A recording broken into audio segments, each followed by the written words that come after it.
Bismillahirrahmanirrahim. Assalamualaikum warahmatullahi wabarakatuh. Perkenalkan, nama saya Murni Ramadhani dari kelas A. Nah, baik, langsung saja di sini saya akan menjelaskan atau menganalisis satu film, yaitu film Laskar Pelangi. Dan di sini saya akan menjelaskan 9 unsur-unsur yang ada pada film Laskar Pelangi tersebut. Yang pertama yaitu interaksi sosial, yang kedua proses sosialisasi, yang ketiga perubahan sikap, yang keempat kepatuhan, kompromitas dan pengaruh minoritas, yang kelima dinamika kelompok, yang keenam kepemimpinan kelompok, yang ketujuh identitas diri, dan yang kedelapan itu konsep diri, dan kesembilan harga diri. Dan bagaimana semua unsur-unsur ini ada pada film Laskar Pelangi tersebut? Berikut penjelasannya.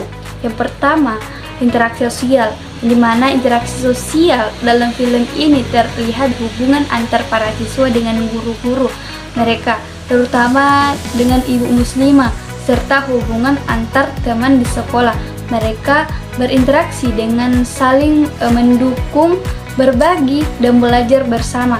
Interaksi ini memperlihatkan solidaritas dan persahabatan dan hubungan moral yang tinggi.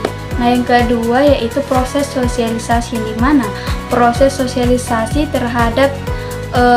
terlihat jelas dalam hubungan antar para siswa dengan ibu muslimah, dan memberikan teladan serta mengajarkan nilai-nilai hubungan kepada murid-muridnya. Ibu muslimah memberikan pengaruh positif dan menanamkan semangat belajar dan tanggung jawab. Nah, yang ketiga yaitu perubahan sikap, yang dimana dalam cerita ini para tokoh mengalami perubahan sikap sering dengan perjalanan mereka. Misalnya Lintang yang awalnya hanya memiliki ambisi untuk belajar, berkembang menjadi seseorang yang bercita-cita tinggi. Dan perubahan sikap ini juga terlihat ketika anak-anak semakin termotivasi untuk mencapai impian. Yang keempat, kepatuhan dan kompromitas dan pengaruh minoritas, yang dimana para murid menunjukkan kepatuhan terhadap guru dan peraturan sekolah meskipun fasilitas pendidikan mereka sangat terbatas. Dan yang kelima yaitu dinamika kelompok, yang dimana film ini menampilkan dinamika kelompok di antara anggota Laskar Pelangi yang terdiri dari anak-anak dengan karakter dan latar belakang yang berbeda-beda. Nah, mereka harus belajar untuk bekerja sama, saling memahami dan mendukung dalam kondisi yang sulit.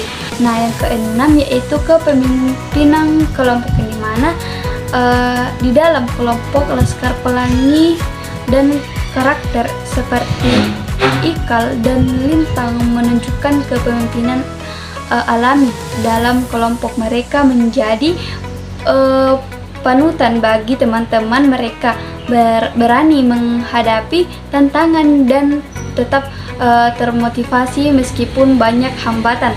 Nah, yang ketujuh yaitu identitas diri, di mana film ini menggambarkan bagaimana anak-anak di Laskar Pelangi menemukan dan mengembangkan identitas diri mereka masing-masing.